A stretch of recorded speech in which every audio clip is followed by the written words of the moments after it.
Heading over to the Fayette County Airport today. Gonna see if we can get some flying time in. It's got a little bit of wind. It's supposed to calm down some by sunset, so we'll see how that goes. Haven't done a reverse in a while. Maybe I have to do one of those. We'll see. Fayette County, check up Aero 506, Charlie Juliet. On a final for 19, touch and go, Fayette County. So one thing I like to do when I'm coming to airports is monitor the traffic on the way. I told you guys I'm a ham radio guy, so I've got this radio here, and I leave the one side of it you see there on aviation frequencies and the other side on 2-meter ham radio frequencies. So I'll usually monitor the airport, kind of get an idea for what kind of traffic's there, and then when I get there I'll set up and I'll turn my handheld radio on or leave the windows down with this one running if I'm close to the car. So here's another thing I do. I like to pull up the METAR for the airport, meteorological report, and check the winds. So we've got 5 knots here. And then also I like to use the ForeFlight app to check the winds aloft to the next 1,000 feet that it'll give me, which is 3,000. So we've got 12 knots here. It's not too bad. Here we are. So here's the setup. Get the camera turned on and laid down there. And we'll get buckled in here and head out. Today was a day that you could have reversed, or you could forward. I was kind of right there in the middle, so I chose to forward since that's what I'm usually doing, and just let the engine help keep me from going backwards a little bit.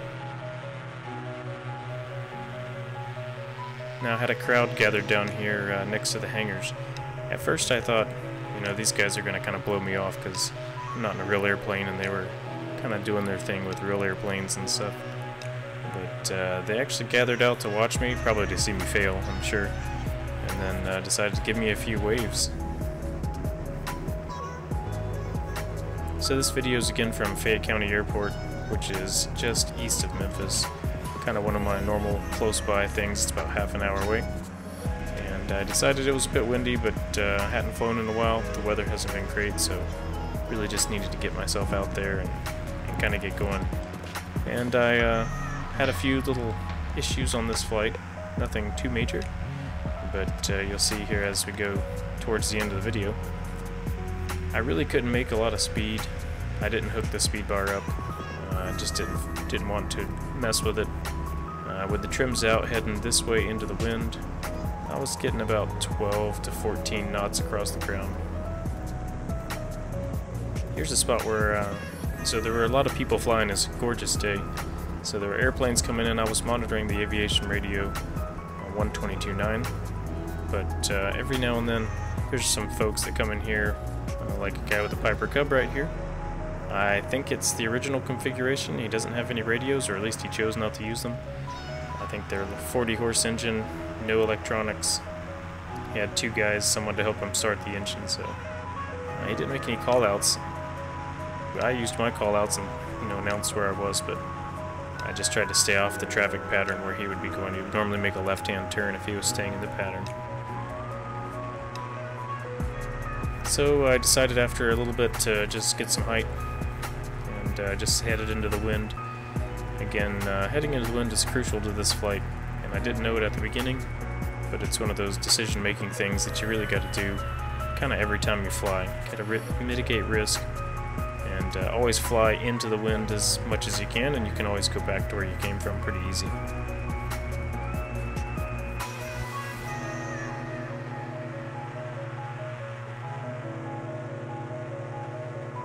There's a gorgeous sunset out. Looking right around where that sun is, it's just south of Memphis, kind of South Haven, Mississippi area. You can't really see that far. You could actually see the buildings downtown. And I forgot to turn the head cam here on 4K, so it's probably not going to pick up quite as much detail. But it's alright for a dusky flight. It probably wouldn't have been that good anyway, and I'd prefer the 60 frames per second that I got out of the 1080, even though I didn't intend to keep it on 1080.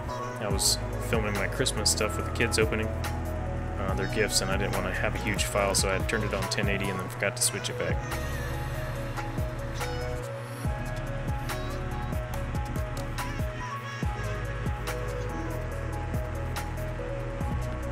So one thing I started to notice here that I figured this piqued my interest. Do you see that smoke over there? We're going to turn towards it here. So give us just a second. I've got my trims out, so I'm using my wingtip steering here. So I decided to turn towards the smoke here. If you look at it, how fast it scoots over to the side, that's an indicator that you've got some good winds. You can see the whole column of winds if you see smoke like that. If it goes up for a little ways and then decides to go over, you can kind of tell where the wind picks up. So if it was a really large billowing bit of smoke, like when they burn fields and stuff, you see it go straight up for maybe 3,000–4,000 feet and then head over in one direction, and it kind of give you an indicator through the whole column of air where the wind really is. It actually wasn't as bad as it was just a minute ago. When I first started flying, it was going more vertical before it kicked over to the side. So the wind actually picked up a little bit on my during my flight while I was up.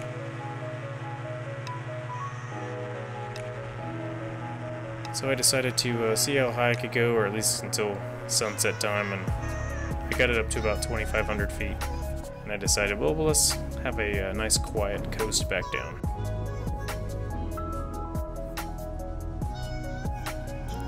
So you can see my airport is now in front of me. I'm kind of heading that direction. So I really didn't get very far at all, and I was up here for like 35–40 minutes, and just heading that same direction, making such slow speed.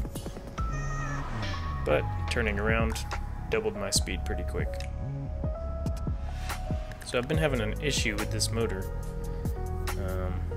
It's not quite fine-tuned for some reason. I don't know what's going on here. It seems to have a hard time starting if you've heated it up and then turn it off for a few minutes and then try to crank it again. It doesn't want to crank. Usually it's just hard to crank, and it cranks back up after, you know, letting the engine turn over a little bit, like it's maybe lost the prime some. But this time, it absolutely refused to start back up on me.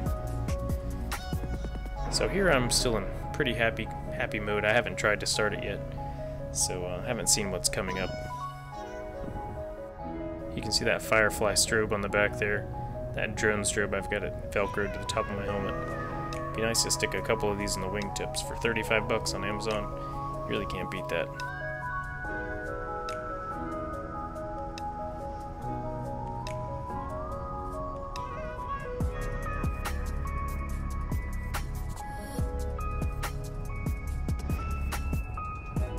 It's just a gorgeous day.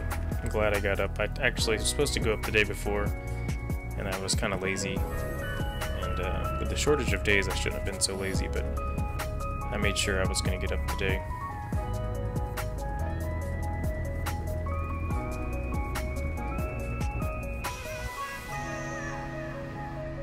Alright, here's the time where I figure it's about time I need to crank it up. I'll do a few passes down low, you know, have a little bit of fun, check the winds out.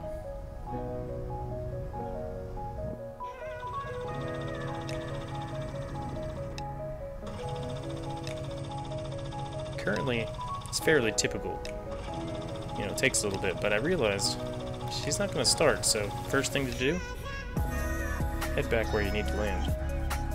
You can always bleed off extra altitude if you have to over your landing zone, but you can't make up altitude if you're not close enough. I figured it would just restart, and you know, it could have been the kill switch maybe was stuck on.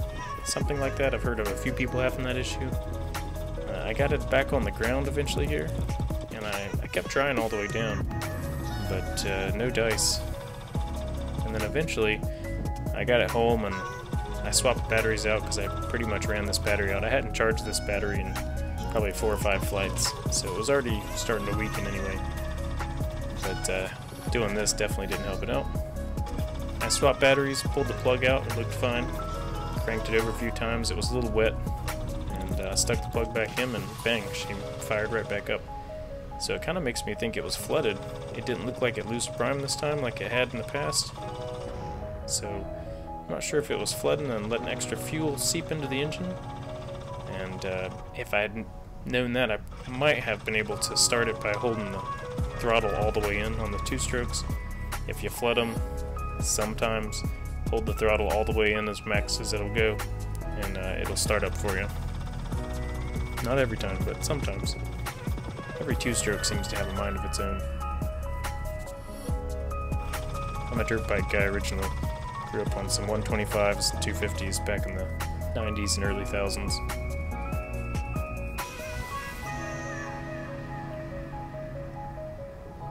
Alright, so we're still set up pretty good here. And, you know, I don't have high hours on these paragliders. And I really don't have super high hours in airplanes either. But, you know, you kind of get that energy management judgment going on if you've been in planes a bit. And you kind of figure, how far am I going to be able to make it? Kind of keep your glide ratio in mind. I noticed at the white lines here, which is where I'm at on the Spyder, I'm sinking at about 300 feet a minute, which is what the GPS app had said. So still looking good. I could land pretty much anywhere in here. There's a place where I took off that's the least swampy, so that's kind of where I'm aiming at. And it seemed to work out just nice. For not having had the motor on in 8 or 9 minutes, and coming from about 5 miles away, 2,500 feet, couldn't have asked for a better pinpoint landing here. So keep that in mind, everybody. Always go upwind. If you go downwind, be very sure. If I was going downwind, I definitely wouldn't have turned my motor off. But going upwind seems to be always the better option, the safest option.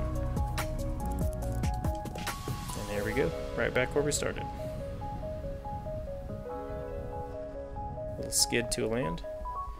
Did all right. Catch you guys later. Take care.